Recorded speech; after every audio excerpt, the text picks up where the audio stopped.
आज से करीब 500 वर्ष पूर्व नागौर के पिपासर गांव में रोलोजी पंवार नाम के एक राजपूत रहते थे, जिनका पैतृक व्यवसाय कृषि एवं पशुपालन था।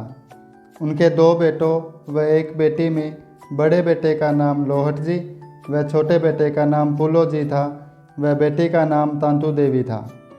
बड़े बेटे लोहट जी का विवाह हंसा देवी के साथ हुआ व इन्हें एक लंबे समय तक करीब 50 वर्ष की आयु तक संतान की प्राप्ति नहीं हुई। एक लंबी तपस्या के बाद लोहट जी के घर विक्रम संवत 1508 सन 1451 में श्री कृष्ण जन्माष्टमी के दिन एक पुत्र का जन्म हुआ, जिनका कि नाम धनराज रखा गया और ये ही आगे चलकर गुरु जंबेश्वर जी महाराज के नाम से प्रसिद्ध हुए। दोस्तों, आज की वीडियो में हम गुरु जंबेश्वर जी महाराज से जुड़े कुछ बातों पर चर्चा करेंगे। वीडियो में हम आगे बढ़ें उससे पहले अगर आप चैनल पर पहली बार हैं या अभी तक आपने चैनल को सब्सक्राइब नहीं किया है तो चैनल को सब्सक्राइब ज़रूर कर दें और कमेंट करके ज़रूर बताएं कि आज की जानकारी आपको कैसे लगी। वीडियो अगर आपको अच्छी लगे तो लाइक ज़रूर करें। दोस्तों, अपने जीवन के शुरुआती 7 वर्षों में जाम्बोजी बोले नहीं थे, इसलिए लोग इन्हें गूंगा कहकर भी पुकारने लगे। कहते हैं पुत्र प्राप्ति के लिए लोहट जी ने 6 महीने तक भगवान विष्णु की तपस्या की और भगवान ने खुद उन्हें भगवे कपड़ों में दर्शन दिए और लोहट जी को वरदान मांगने को कहा। तो लोहट जी ने भगवान से पुत्र प्राप्ति का वरदान मांगते हुए कहा कि हे भगवान, मुझे भी एक पुत्र चाहिए, चाहे वह गूंगा ही सही। इसी वरदान को फलीभूत करने के लिए श्री जंबेश्वर जी महाराज 7 वर्षों तक मौन रहे। 7 वर्षों के बाद इन्होंने 1458 को भादवावदी अष्टमी को अपना मौन तोड़ा और इनका पहला शब्द गुरुचिन पुरोहित था। जाम्बोजी ने जन्म के बाद अपनी मां का दूध नहीं पिया था। लगभग 27 वर्ष तक गऊ चराने के पश्चात पिता लोहट जी व माता हंसा देवी की मृत्यु हो गई और उन्होंने माता पिता की मृत्यु के बाद अपनी सारी संपत्ति दान कर दी और निश्चित रूप से समराथल धोरे पर आकर विराजमान हो गए। समराथल में रहकर ही जाम्बोजी ने विष्णु की भक्ति करते हुए धर्म प्रचार का कार्य किया। जाम्बोजी ने 1485 में कार्तिक कृष्णा अष्टमी पर समराथल से बिश्नोई समाज का प्रवर्तन किया तथा अपने अनुयायियों को 29 नियम पालन करने पर जोर दिया।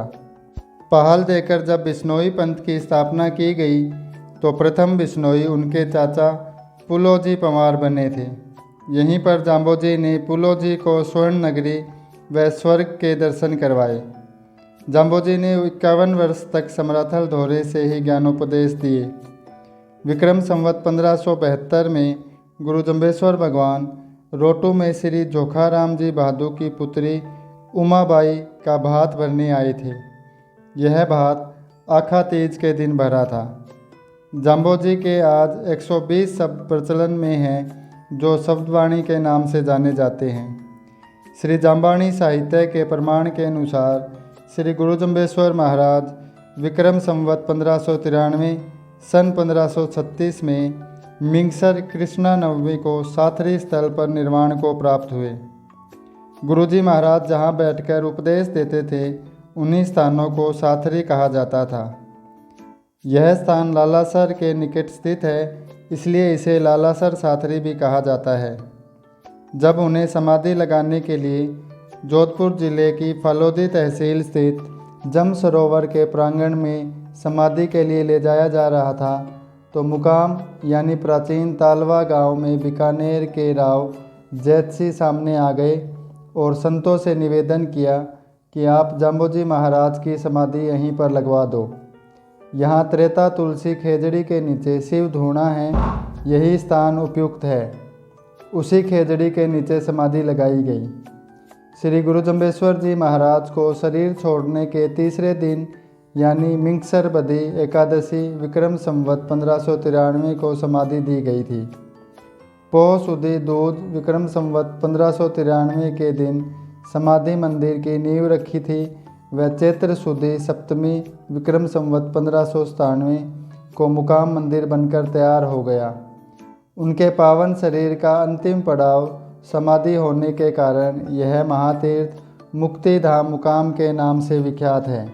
गुरु जम्बेश्वर जी महाराज द्वारा स्थापित बिश्नोई पंथ में 29 नियम प्रचलन में हैं, जो धर्म, नैतिकता, पर्यावरण और मानवीय मूल्यों से संबंधित है। जो भी व्यक्ति इन नियमों का पालन करता है बिश्नोई कहलाता है। तो दोस्तों, कमेंट करके ज़रूर बताएं आज की जानकारी आपको कैसी लगी। चैनल को अभी तक सब्सक्राइब नहीं किया तो सब्सक्राइब ज़रूर कर दें।